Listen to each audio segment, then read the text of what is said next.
Welcome back to the My Latin Life podcast. Since 2014, My Latin Life has been your trusted guide to traveling and living in Latin America. Our guest today is Yan from hackinglives.com. Yan, how's it going, man?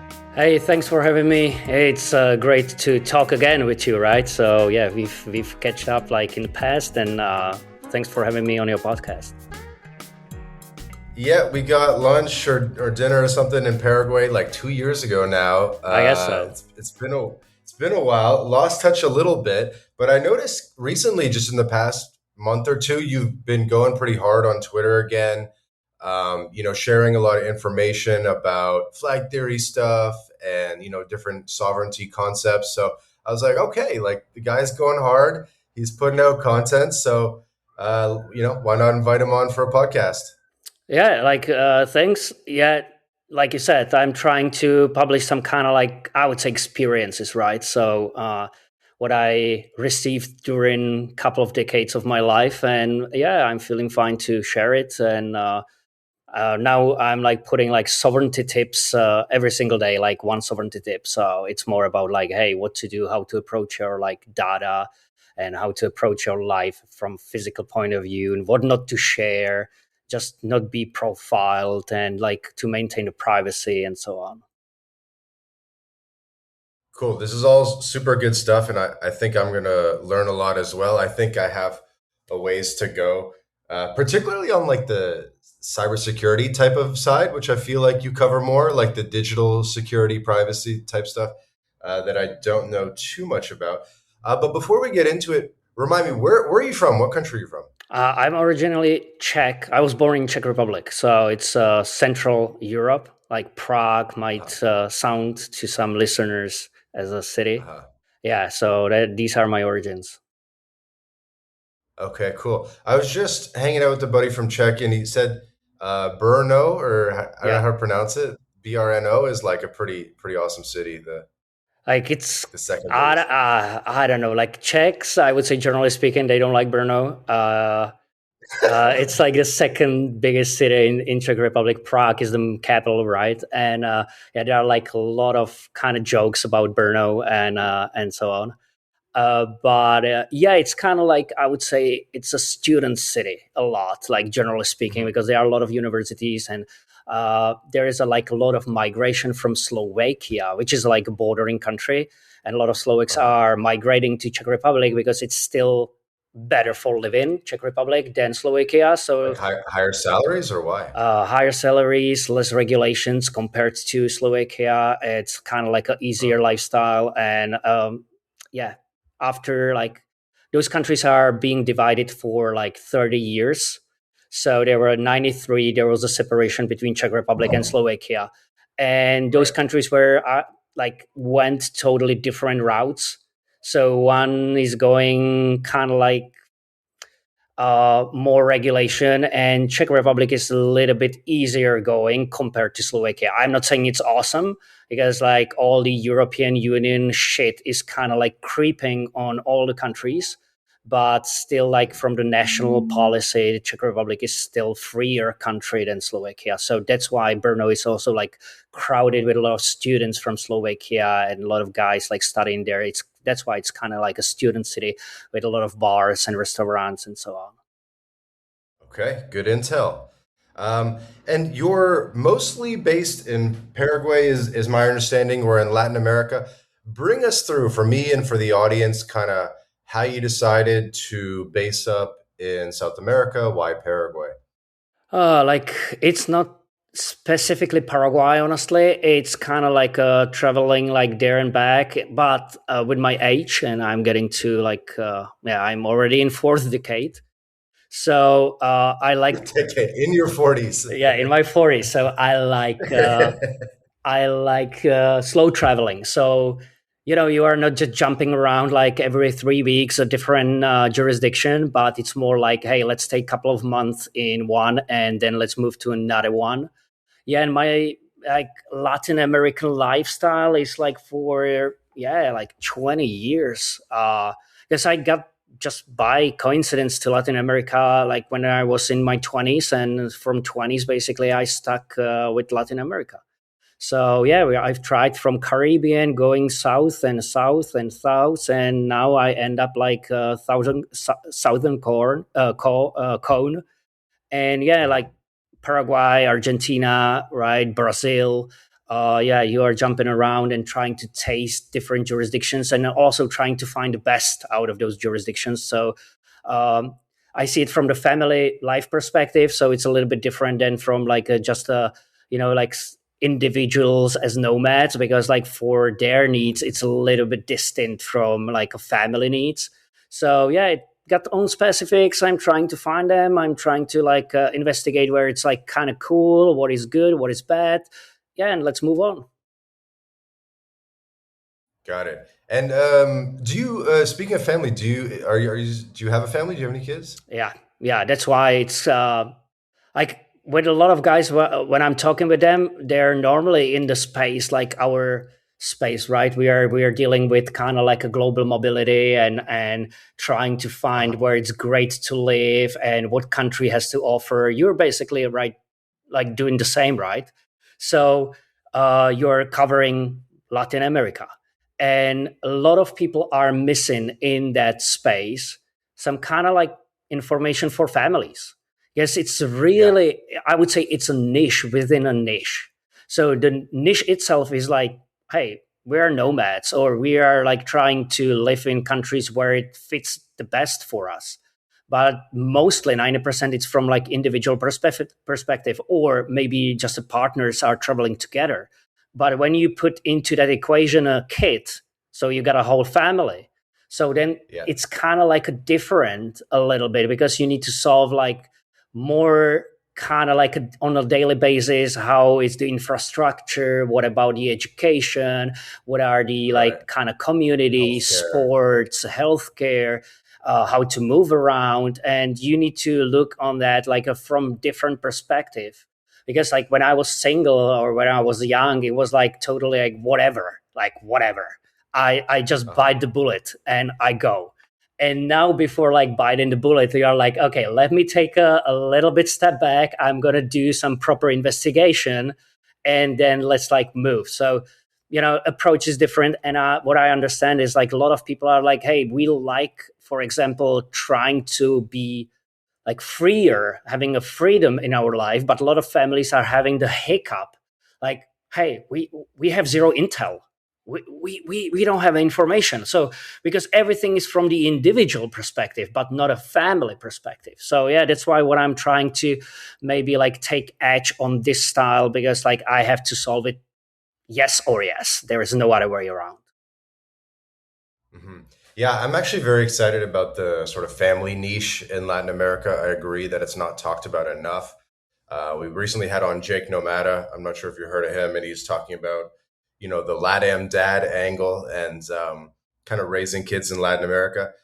There's and it's like it depends if your spouse is, say, Latina, or is your spouse like a European chick, and then it's like two Europeans coming down to Latin America, which is very different than if the spouse is like from Latin America. Were the kids born in Europe, or were the kids born in South America? But I think it's really interesting where, I always talk about how there's kind of like there's something for everybody in Latin America. If you're single, you're in your 20s, obviously fun place to be. For families in your 30s and 40s with kids, there's something there for them as well. And then for retirees, 50s, 60s plus, pensioners and so forth, there's something for them in Latin America. So I think there's something for everybody. Uh, you're totally right. That's yeah, it is what it is. Exactly. There's for every single group something in Latin America.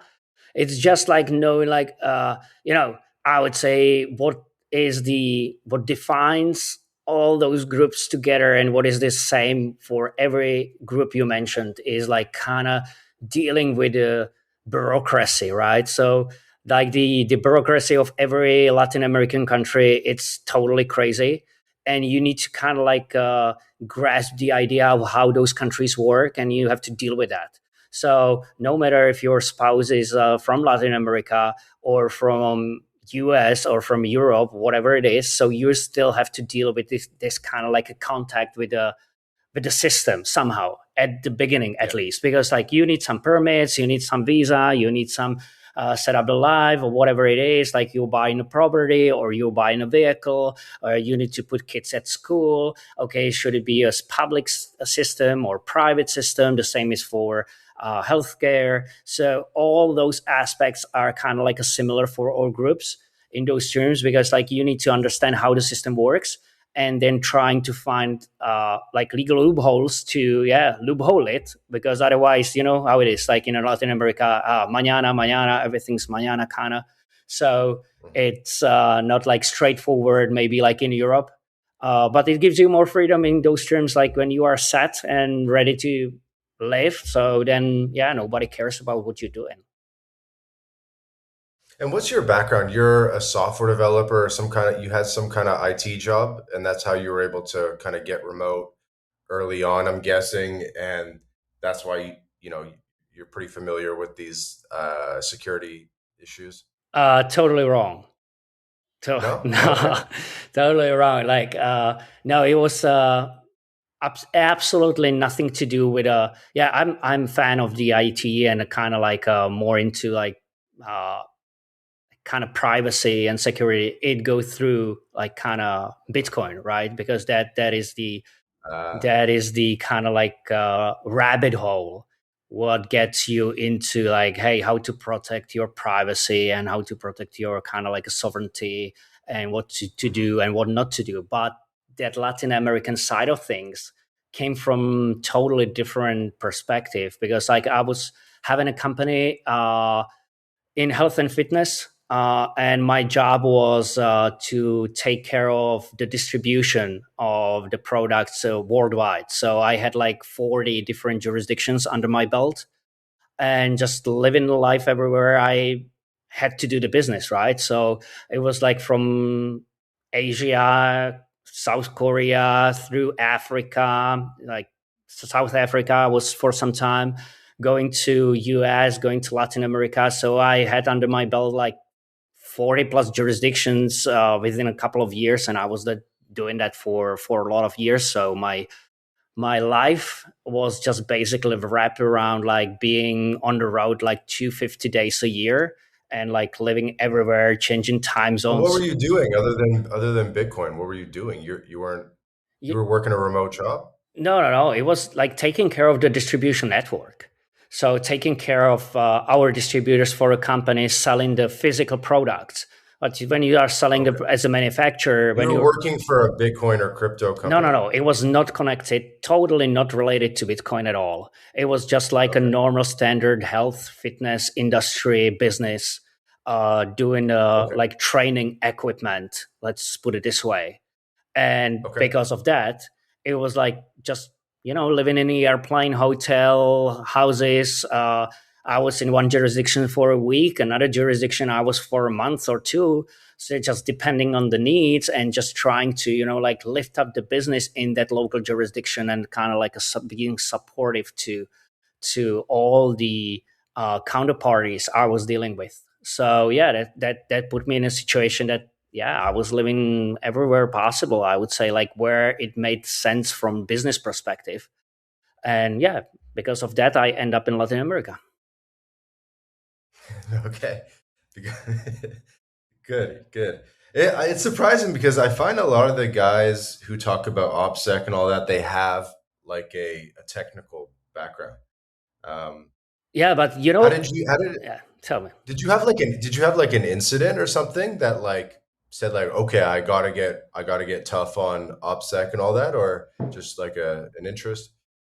No, like it was okay. The OPSEC side of things, like what I'm trying to do a lot is like I'm trying to look into that from the physical perspective and not just the digital side of things.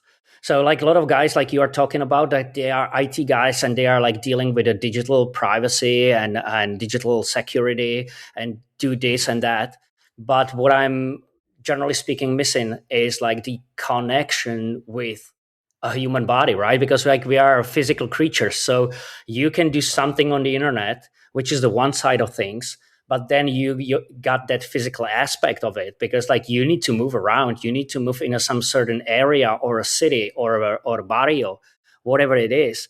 And that is something what's generally is missing in that industry, because like people know, okay, don't store your passwords in your Excel sheet, right? But and use a password manager and all those kind of like tips what to do and what not to do. But when it comes to, okay, I need to leave, I need to go from my house, so you need to look into things totally different perspective, because now it's your physical body moving somewhere. So then you need to kind of like look around, what is your block where you live, what is the city, how dangerous it is, what it can happen, doing the like kind of like the OPSEC circle for that area you are traveling to, for example. So that was really needed for my side of things when I was traveling to some countries that they were kind of not safe. So then you're like, okay, so I'm traveling right now to South Africa. So I'm going to be in Joburg, or I'm going to be in like Durban. Okay, so what is the area? How it's going there? Okay, can I leave it at night? Should I leave at night or maybe not? Okay, what should I wear? What should I have with me or not having with me? The same is like when I was living in Rio de Janeiro. So it's a totally different OPSEC kind of principle in Rio compared to, I don't know, like Asuncion, right? So which is totally fine, but Rio is totally different story. So yeah, that's more that physical side of things. And yeah, that was like learning, and also the business background in that was like when I was doing the health and fitness company.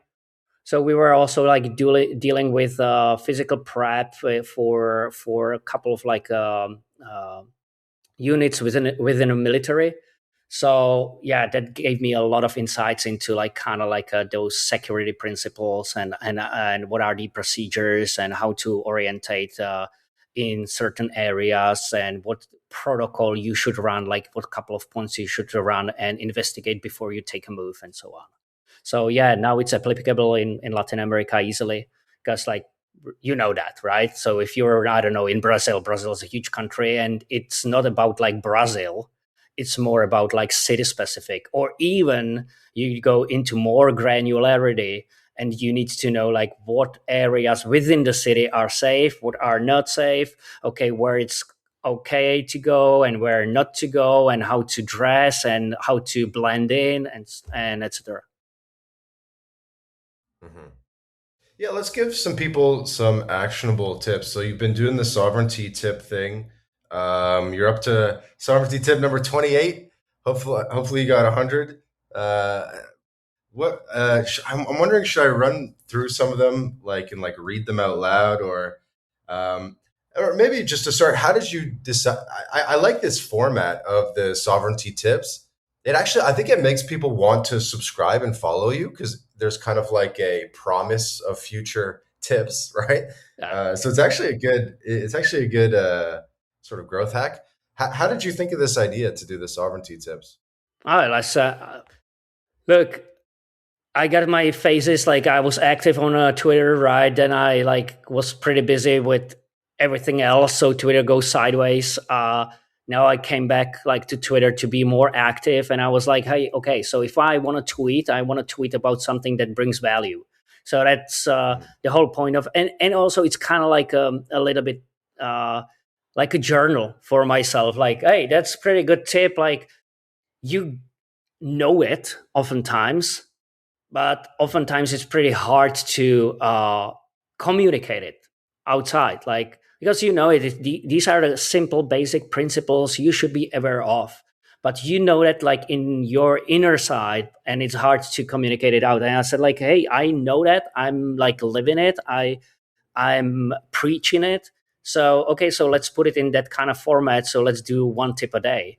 And it's like going from the digital side of things, maybe in this era about like not like that much of OPSEC perspective, but a lot of like infosec. It's like information security, because like people, they don't know what they are disclosing to the third parties or to the internet, to Facebook, to Instagram, to Twitter. And then they oftentimes like, hey, how do you know so much information about me? And it's basically based on that they are shouting out loud something, they think it's totally safe, but they don't understand that like just uploading the photo with a GPS coordinates are in that exe file, so you can find it on the photo. Or these days you put an AI and run that AI a photo within an AI where the area is where the photo was taken. So there are like a lot of kind of things that people they don't even are aware of. or or like you ask, I don't know, parents about, hey, Vance is my friend, and uh when what was your by the way, what was your mother's name? What was your birth name? You can ask your mother, right? I can ask your mother like, what was your birth name? Because like, yeah, we are buddies, and you are having a hiccup and you need to go through some security questions, and she's gonna tell me like what was her maiden name, right? And I can get some kind of intel on you, like a social graph about your life, and a lot of information are publicly available. And these are like kind of like topics that everybody should be aware of. Like I'm a big kind of like vocal about not sharing exact location where you live in. So no matter where you are at, so I don't know, like you shouldn't disclose your location, your address. Because that's the like kind of like a first step of being able to hurt you, because like then I know where you live, okay, what you have, maybe I can profile you. So these are like simple things not to do, or not disclosing where you're going on a vacation and where you're going on a vacation, if you're going with the whole family or just yourself, and etc etc. Because then if I know where you live, I can people can just easily rob you and steal a car or whatever, break into your house. And yeah, it got a lot of consequences. And the problem is that it's not like a nation state kind of problem. It's normally a problem of like uh, having a stalker, having an unhappy customer, having a, yeah, I don't know, your ex might be pretty in conflict with you. So these are like the basic stuff that people are omitting all the time. And yeah, it can happen that then you got a bad day. Hmm. Have you been to El Salvador yet? Yeah, yeah, we tried to live in El Salvador. So it's like Tried to live. I think 2 years, maybe 3 years back. Yeah, we've moved to El Salvador, and we said like, hey, let's give it a try. And how is it? So we did a couple of months, and yeah, we moved out. It was not possible, honestly. Like speaking from that family perspective again, it was Hmm. it was not possible, like because this is exactly what I was mentioning, like from the point of infrastructure, from the point of like how the lives is going, there were so many hiccups. uh, what family needs. So it was too hard to live in El Salvador. And I mean, like, yeah, you can live in a couple of areas where are all the Bitcoiners, right? So there is El Zonte, El Tunco, Berlin. These are the like cities that they are kind of like a Hmm. self-sustained areas with a lot of extranjeros, with a lot of foreigners. And they are like, okay, hey, we're going to create here a local community. We're going to have a good time. We are going to be surfing. We are going to enjoy our day. But when you are like living outside of those communities and you don't want to be like directly within that community, so the lives get really hard. Like everything's far. Like from perspective of where to get a proper, good, high quality food, it was complicated because like yeah, there are like major supermarkets, but from the quality perspective of meat and all the other stuff, it's not perfect.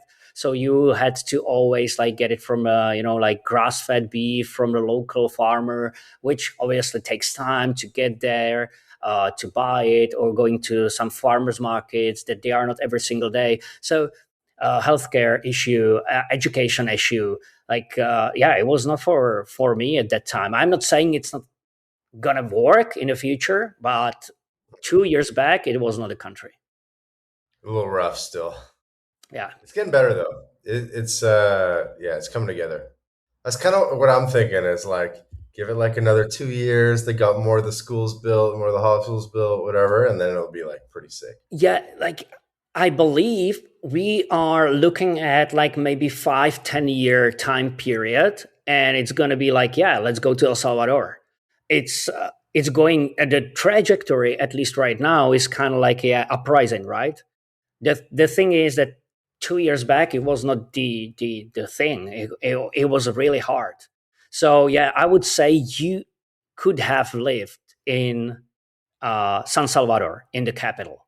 So it was somehow doable. But when you were like located on the coastline, that Zonte, Tunco, and etc., yeah, it was too hard to do that.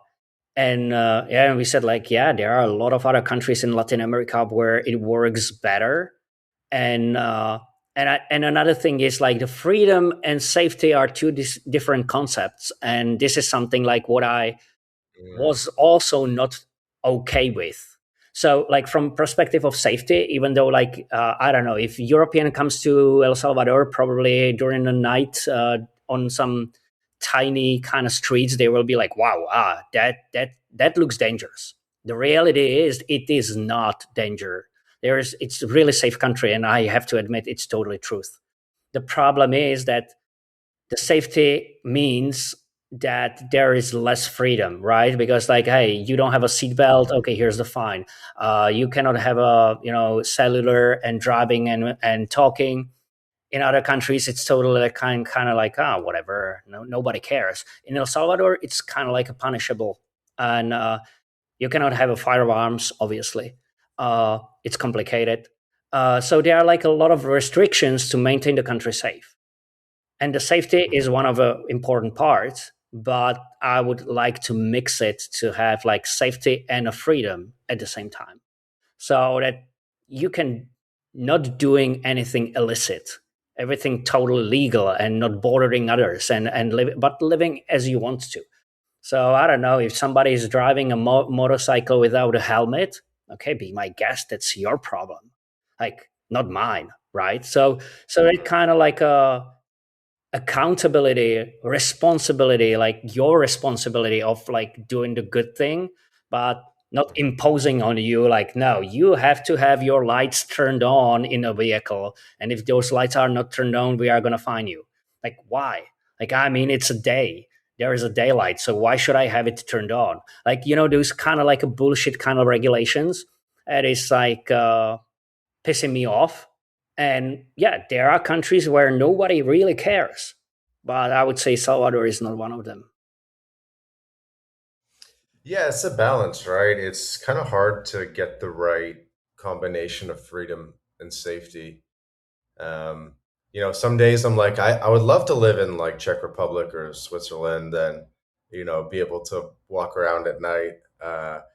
It's I don't know. Sometimes rules are good because I think you got to hold people to a high standard. I think you actually do want some level of rules and zoning laws. So otherwise, people are just so lazy. I don't know. Yeah, like, look, there's never right answer about it. Like, it's really hard to balance it out. Like, another example is like safety. Like, everybody's like Emirates. Okay, hey, let's go to Dubai because like Dubai is amazing, right? And I believe like Dubai is the spot for a lot of entrepreneurs, a lot of startups, and there are like a lot of high net worth individuals, and you can network with other people to grow maybe your business endeavors, and that's totally fine. I totally get it, and it's safe. But the problem is that it's not free. So people are mixing these two terms together, like, because like you cannot even drive fast. You're gonna get a ticket, and immediately. Everybody knows where you live in. Like, you're stepping in the Emirates, so they're gonna take your passport. Everything is in the database, and then you got a taxi to pick you up, and they know exactly where you live. Like, yeah, come to the hotel. Yeah, we know this is that hotel. Yeah, that's not a problem because you are registered in that hotel that you are going to be staying at.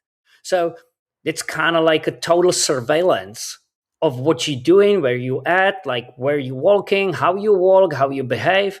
And this is like one of the extremes that I don't want to go through. And I know that safety is perfect, but that's missing the other side of things, that freedom, right? And in Latin America, you oftentimes get it vice versa. So a lot of kind of freedoms because like nothing's being really enforced and respected, but a lot of countries in Latin America are more dangerous compared to, I don't know, like we said, El Salvador or Emirates, or like you mentioned, Hmm. Switzerland or Czech Republic. But Czech Republic is not bad, honestly, for living. It's really, really safe country. And in Europe right now, I would say it's one of the last kind of resorts of where you can live freely, Hmm. where you can like feeling safe. You got an infrastructure, you got everything. But Hmm. again, the system and the EU is creeping upon you. And it's like kind of, this is the regulation and another regulation. And it's totally overregulated in every aspect of life. Like you cannot do this, you cannot do that. I don't know, you have to have all the certifications for every kind of business, over reporting to the tax authorities and so on. So yeah, it's always balanced, like you said. And everybody needs to find like where they feel the best, right? So I would say there is no one size fits all or one solution fits all. Hmm. Speaking of, there's no one size fits all. Let's review some like low hanging fruit that you think more people should be doing in terms of in terms of basically travel tips, sovereignty tips. What are some ones that you're enthusiastic about right now? Some tips for people. Uh, okay, so tips for like from the kind of like a Okay, let's start this way. Like if I go somewhere, and especially if you have a family, so now I do the research. Before I was like I said, biting the bullet and okay, let's go and let's see. Now I want to do the research like, okay, hey, let's go to Brazil. Okay, but in Brazil, what city? Okay, within the city, you go through the areas where it's looks safe with these days and the tools we have, so you can easily get idea within like 20 minutes research and do like, okay, so we are going to be staying in those areas and this is kind of pretty safe. Okay, here is the kind of infrastructure we need around that, but it's a good barrio. So that's like number one. I'm not right now like going just without thinking anywhere. So it also helps like to set whole family up and not being like, okay, hey, we're gonna be in a rent for $10 a night, and that rent has no window, right? And maybe bathrooms are in the hallway, and they're kind of like a really cheap kind of rent. That's also no go for families because it's complicating things, and from mental perspective, it's kind of like a like you're not feeling good. So yeah, when you're traveling somewhere, do the research about the city and within the city about the area. And I would say it's more and more important these days, not even speaking about Latin America, in Europe. Like all the western countries in Europe right now, you got a Paris, you got a Brussels, London, you go anywhere you go, you need to do the research, which was like, I would say 15 years back, it wasn't needed. Like, hey, London's cool, Hmm. Paris is cool. Right now it's not that way. It's like kind of, hey, suburbs are more dangerous maybe, or the city center itself is more dangerous maybe at night. So do the proper research when you're traveling to certain area, to certain city, because like right now it's hard to predict how the city is going to look like, especially with all that kind of like a global mobility and illegal immigration. Everybody these days can travel basically anywhere. So people moving from one side to another side of the world. And it's much harder to profile that city because you don't know what to expect. So that's why open a computer, I don't know, open the cloth or whatever it is, and just fire up a couple of questions about that city, about that area. Go to the forums, look at the forums, what people are saying about that area, and just prepare yourself at least like this way. Hmm. I saw one of the tips that it was like where it's like make sure to carry a small knife, like a folding blade or whatever. Do you actually do that? Do Yeah, when you're like walking around Paraguay, you carry a knife? yeah. I travel everywhere with knife, like everywhere. Really? Yeah, yeah. Okay. And honestly, this is kind of pretty interesting hack. And in most of the jurisdictions, there is a one knife that is also allowed in a carry-on. So you can have in your carry-on baggage, you can have a knife with Uh-huh. you. Uh, and I'm not saying that all 195 jurisdictions are respecting that. That's not true, but I would say Uh-huh. majority are respecting it. The thing is that your blade or your knife needs to be foldable. That's the first thing. It Uh-huh. can't have a locking mechanism, so it cannot lock when you open it up. So you need to be able to fold it without any locking mechanism. And another one is that your blade needs to be less than 6 centimeters. So it needs to be less than 6 centimeters. It needs to be foldable without a locking mechanism. And in that case, you can take your knife into carry on. And I was doing it for years all the time. We were talking about like I was traveling everywhere. It happened to me once, and it was in Denmark. I remember till today. It was when they confiscated my knife because I was going through the security check and they said like, "Hey, you got a knife?" And I said, "Yeah, because that's allowed. You can have that knife. It's foldable blade up to 6 centimeters, etc., etc." And they said, "No, we think you cannot have it." And obviously, there was just two options: I leave the knife and catch the plane, or there was like, "Okay, hey, call the police, and we are going to be talking about if it's allowed or not allowed." So that I would like lose my flight, right? So I was like, "Okay, keep Mhm. it, no problem." I bought another one, and since that moment on, I'm still traveling with that knife. And like I said, it happened to me just once in Denmark. I think it was not justifiable to take my knife. But in that moment, it was like better to leave it and get a new one. But it's They doable. took it. Yeah, I have one here somewhere. I don't know if it's like carry-on friendly, but yeah, it's one of those things where it's like, yeah, maybe you can legally have it, but they'll still stop you at the airport yeah. or Like, look, whatever. but whatever. Like, I mean, whatever it is, it's $10, right? So okay, you lose your Right. knife, so you get another one. So you don't really care. So and obviously, if you're traveling with checked Worth bag, it. and checked bag is, I believe, like traveling with checked bag is pretty cool, and a lot of nomads are not saying that because I understand. Cool to travel with a checked bag. Yeah, yeah. Okay. Because the reason for that is that I can design enough clothes for different occasions to be able to blend in. So if you're not just a nomad sitting in Airbnb and doing the online stuff, and maybe occasionally you go out for a dinner, you don't really care. You can go in your shorts and flip flops basically, and have a good steak, and you're fine and no problem at all. But let's say you're dealing, especially in Latin America, everything there are like layers of people, different social levels, and you know that maybe from some countries in Caribbean, a lot of times it's even prohibited to go to bank if you got shorts or if you got flip-flops. So they won't Mhm. let you go in the bank, for example. They are more strict about that, like Cuba, Puerto Rico, Dominican Republic, and so on. I would say like south of Latin America, it's easygoing. So they are not happy about it, but they won't tell you anything if you go in your flip-flops to the bank. So it's country specific. And if I got more stuff in my check bag, I can just, like put clothes on me, like depending on the situation. So if I want to achieve something, let's say banking is pain in the ass in Latin America, generally speaking. Open a bank account in many countries, it's a really complicated bureaucratic way to do it.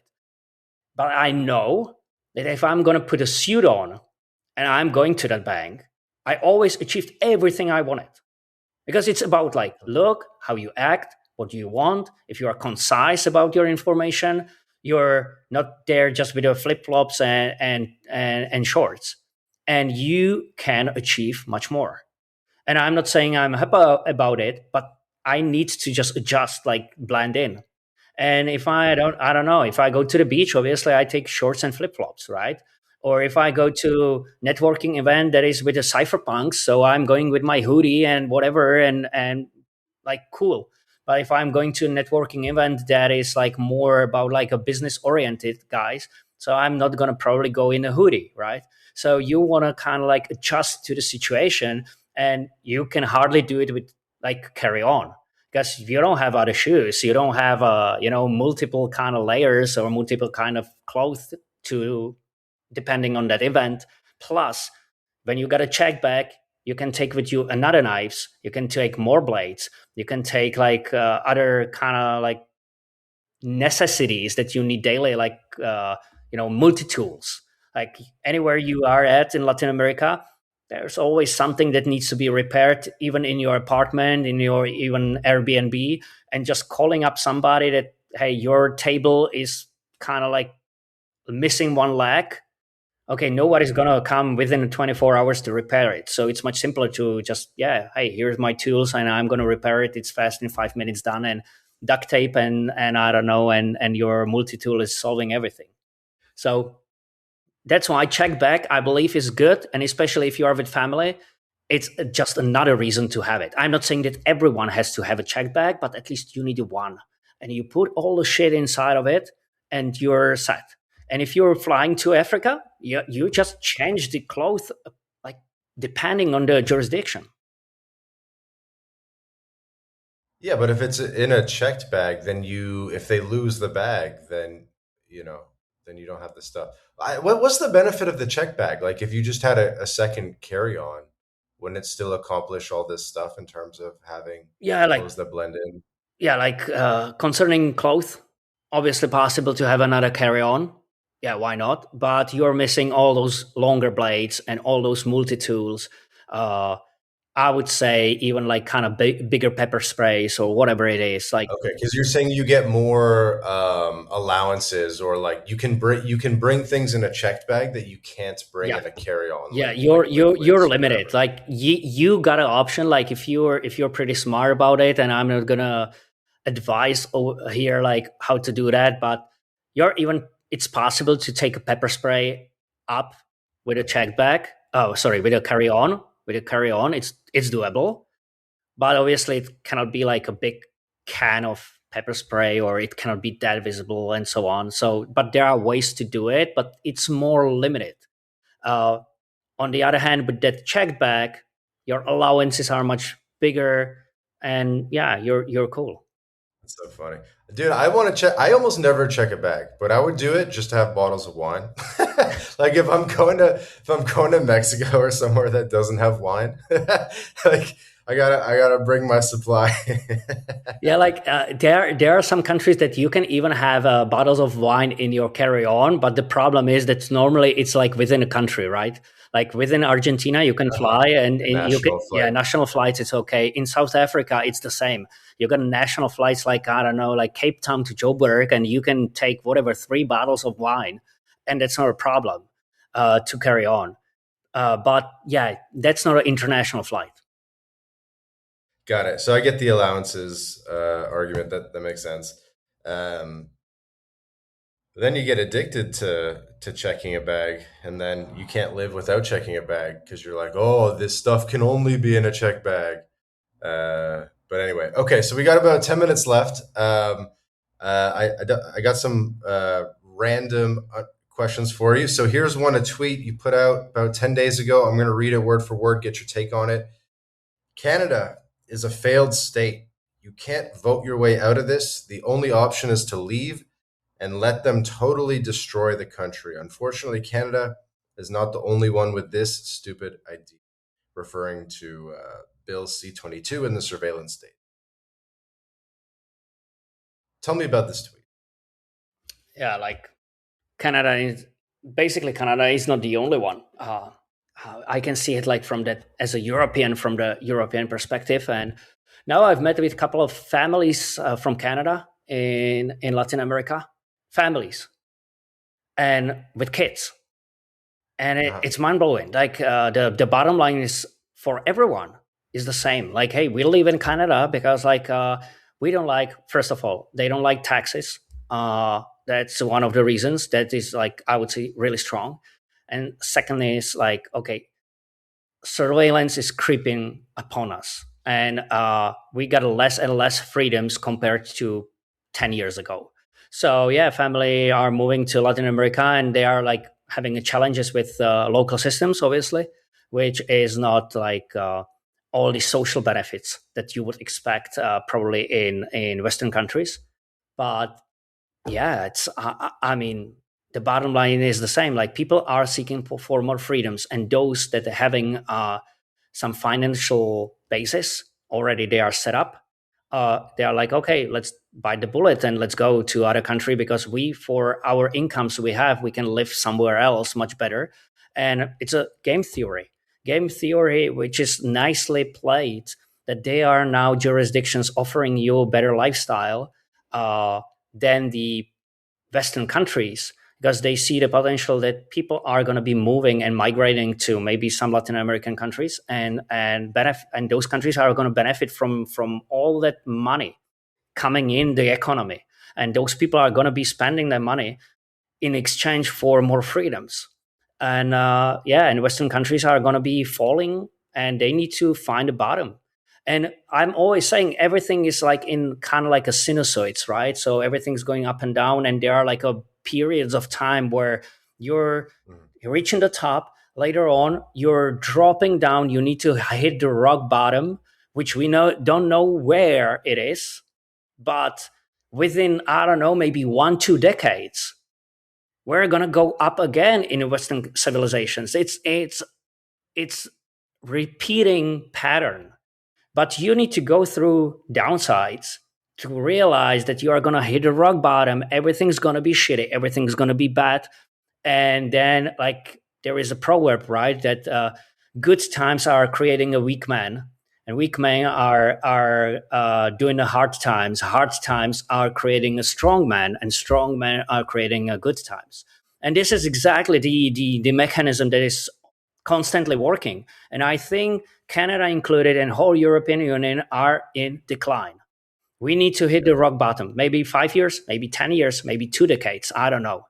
Then they are going to go up again. So for our kids, it is important to think about it, that right now maybe Latin America is great, but when they are going to be adults and they are going to be in their 30s, maybe 40s, everything can totally shift. So they should have ability to migrate and to have an entrance to, I don't know, European Union, maybe to Canada, Right. maybe to US, because this is going to change within 20, 30 years for sure. And they are going to be in their productive life. So shutting all doors closed is a total nonsense.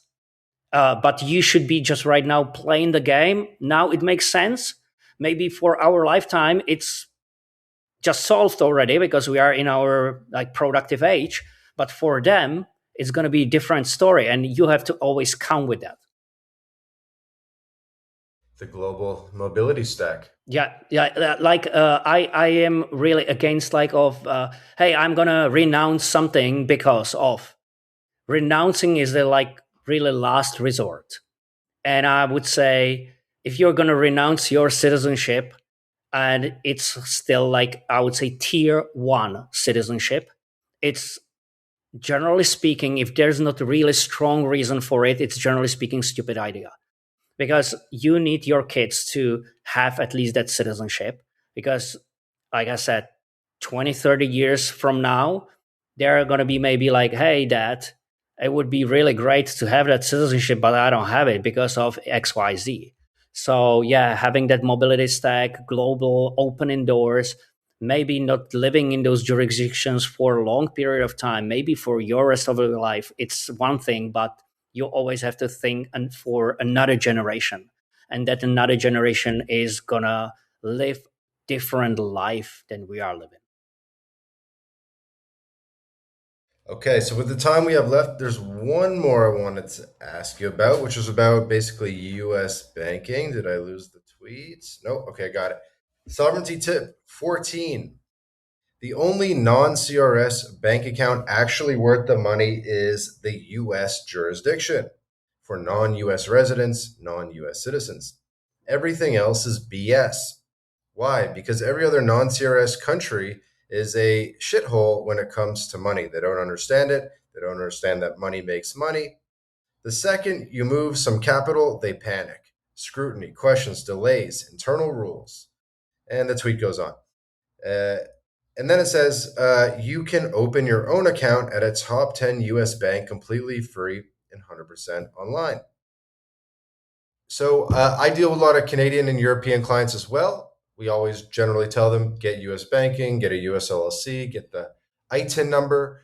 What's your U.S. banking experience been? Are you dealing with issues around not having a good address and getting have you ever had like a U.S. bank account shut down on you for being a non-resident? Tell me about your experience.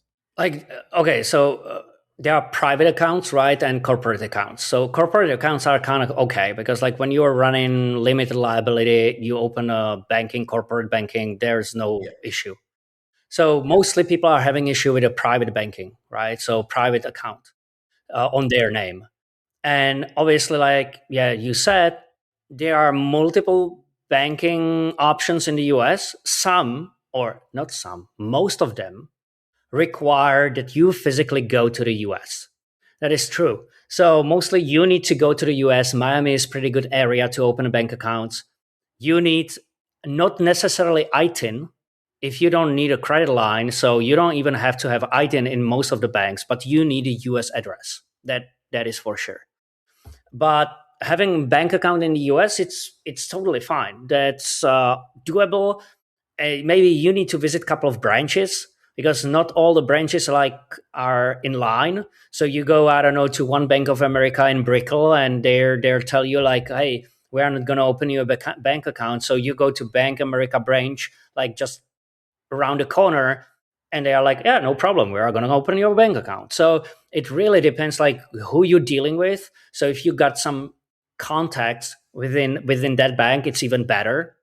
If you don't have it, so yeah, you need to give it a try and go through a couple of branches, and you can open like a couple of bank accounts, Chase, Bank of America, Wells Fargo, whatever it is. So I don't see any kind of issue with that. And I had one of the top banks like for years, kind of like big behemoth, and yeah, it was okay, no problem issue, no issues at all. And what I was referring in that post was that you got a one option that you can do remotely, and that's Charles Schwab. So Charles Schwab is a bank, US bank, and you can apply for a bank account online.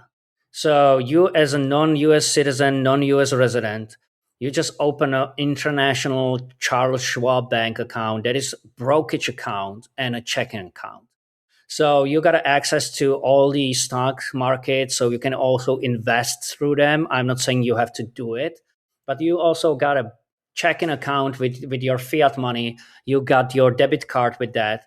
And the great thing about this bank account is that you can use ATMs anywhere in the world. You can withdraw the money. The limit is like around $700 a day, but all the fees that are being imposed on you from the ATM are going to be reimbursed by Charles Schwab. So basically what you're doing is that you're taking whatever currency out in the country you are at, but with a fair market price, and all those costs involved with that extraction are being reimbursed. So that's why it's one of the best options you can have as a nomad, and have a Charles Schwab bank account in the US. And like I said, the reason for US banking is that US banking is freaking great. That's the whole point. Like, US understands that money is money. Like, you need to move money. There is like I think that a lot of jurisdictions, and we can go to some bizarre, like Asia, Latin America jurisdictions. When you do the international payment, it's always like where it's coming from. Okay, proof of funds all the time, like for every single transaction. It's not happening with the U.S. banking. They got like a little bit different like triggers. So if you're sending somewhere like 10 grand, like nobody cares about 10 grand. And even if you send in like substantial amounts, like they understand it. Charles Schwab is an investing brokerage account. So you're putting your money there. You want to invest that money. So nobody's like, hey, you send a 100 grand there, and hey, well, what are you going to be doing with that? So I would say, like, US jurisdiction is totally superior to any other jurisdictions concerning banking. That's why I'm saying Charles Schwab is like really, really awesome solution. That's cool. That's good to hear. And have you do you do anything with like Singapore, Dubai type stuff, or just like all US? Like all US, and also like I said, benefit is a non-CRS country, right? US, Yeah, they like totally. initiate it. And then some people do like Georgia and Kyrgyzstan and stuff like that, Kazakhstan. Do you do any of that? Yeah, like I spoke with a couple of guys that they are doing that setup, like having that setup in place Uh-huh. and opening a bank account in Georgia, and also having opened a bank account, for example, in Cambodia. Uh, Uh-huh.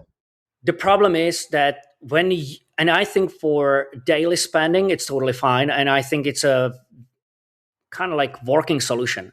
The problem where it Right. comes is like when you start to pushing higher liquidity.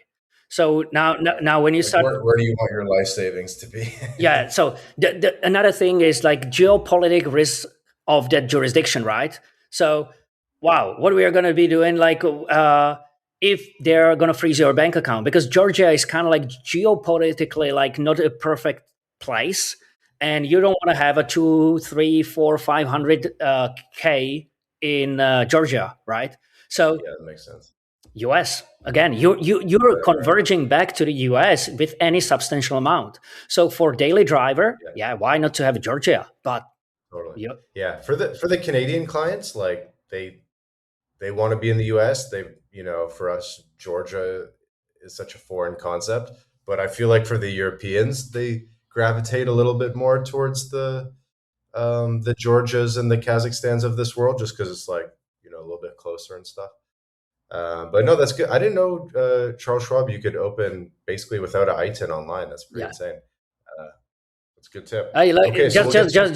just one tip. If it doesn't go through online, which can happen because there is like some kind of like a scrutiny on the side of the bank, so you need to reach Uh-huh. out, have a call, like call the customer service. They are awesome in Charles Schwab, by the way, compared to Bank of America and everybody else. Charles Schwab customer service is kind of amazing, as much as I can say. Yeah, yeah, You they're you good. you give I use it too. I'm breaking the OPSEC rule, but I use Charles Schwab too.